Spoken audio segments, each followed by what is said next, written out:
এ বাবা, এসে শুয়ে পড়েছে ছি ছি ছি ছি, কাদা ফাদা খেয়ে এটা খুঁড়ে। কি করেছিস?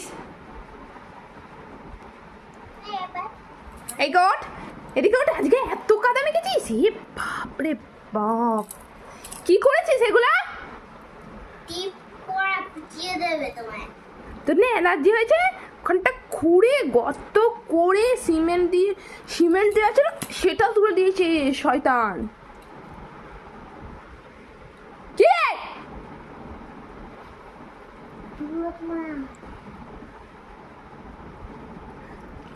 আজকে এত কাদা মেখেছিস? ওটা খুঁড়ে ভাই ইনফেকশন হবে তো, ইনফেকশন হয়ে যাবে তো। বাবা বাবা।